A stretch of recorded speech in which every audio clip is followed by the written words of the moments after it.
a black woman, said when she left the United States because of discrimination, and she went over to Russia. And while she was in Russia, seems like she had some racist neighbors. It's very sad to hear. And it sounds like that, looks like I haven't gone into this video. I've tried not to watch it, but it looks like just from the thumbnail that she was abused in Russia because she was escaping United States discrimination. And she was discriminated against in Russia.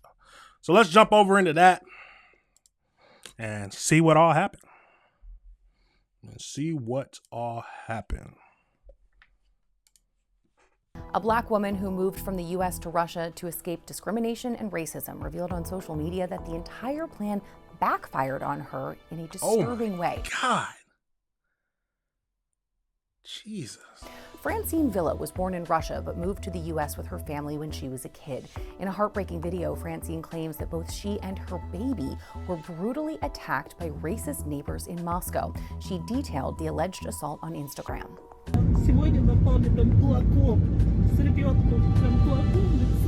Now, the fact that the attack occurred in her homeland is an extra painful blow.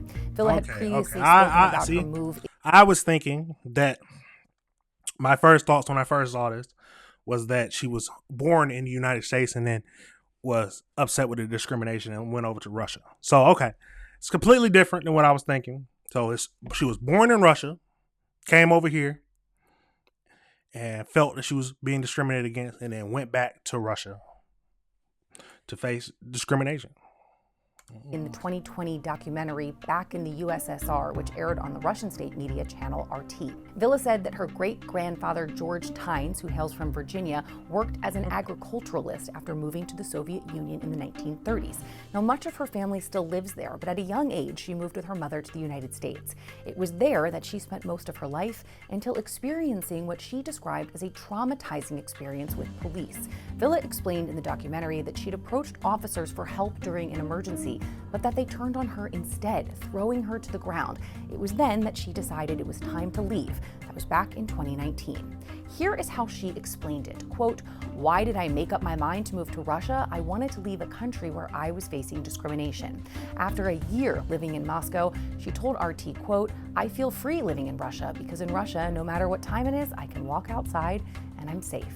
5 years later, that proved to be a fantasy. Following the alleged attack, Villa took to Instagram with blood still on her face, saying a couple in her apartment building beat her with fists while she was with her 2-year-old and yelled racial slurs at her in Russian.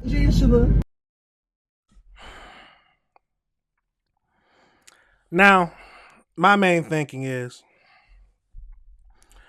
people will discriminate against you everywhere.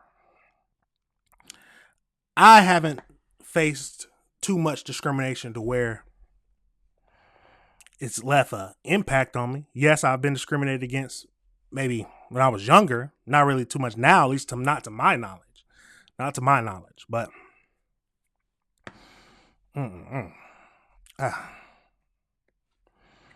no one has ever touched me, though. That is crazy. In front of your 2-year-old, you get beat on by your neighbors just yelling racial slurs. Absolutely wild. Let's pray. Let's pray that she's recovering well. I don't know if they're gonna say what she decides to do, but this is wow. In edited footage shared by Villa of the incident, the couple can be seen arguing with her in the hallway of her building, threatening to throw out her belongings while she was seemingly blocked from entering her own apartment. Вы в России давно живете? А у вас прописка есть здесь? Дай мне войти в мою квартиру. Прописка есть? Почему вы ко мне на «ты»? Я не могу выйти и входить в свою квартиру. Напугает моего ребенка. Кого? Он пуганный, плачет, бедняжечка. Да, зайка, ты плачешь, да? Плачешь, зайка? Now, she accuses her neighbors of changing the locks, cutting off the electricity, and even tossing her baby's stroller down the stairs. She also claims her child was left with bruises following the incident. In footage taken from a hospital, Villa can be seen weeping in distress. Nah, they need to be arrested. I don't know how the Russian... See, I don't know how the Russian government is. I don't know if they care about this happening. I don't know. I don't know too much about the demographic. Is there not that many black people in Russia? Now tell me if you know about this. I've never seen this. I don't really too deep dive into Russian demographics and Russian culture, so I don't know if this is a common thing down there. I have no idea. That is wild. Aftermath of this alleged attack, she says she's filed complaints to the police but claims they aren't helping or responding. Oh, well, that answers the question right there.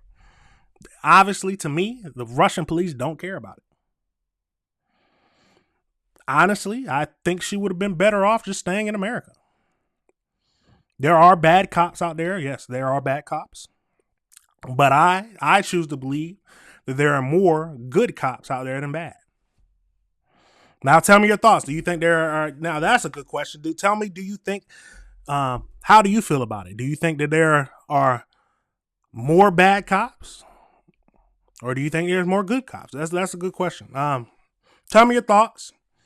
Remember to like and subscribe. This is a crazy world we live in. To think that she's leaving. She left the United States because she faced discrimination. Enough discrimination to where she said, yes, I'm going to move back to Russia, to where I was born at. To end up getting beaten on in front of your 2-year-old child by Russian neighbors. Asking you, and if you heard what they were saying, read what they were saying, they was asking, do you have papers? Do you have documentation? And then when she said that you was scaring my child, oh, poor baby. That is crazy. Yeah, let me know your thoughts in the comments. That is wild. All right, everybody, remember this is AC Review.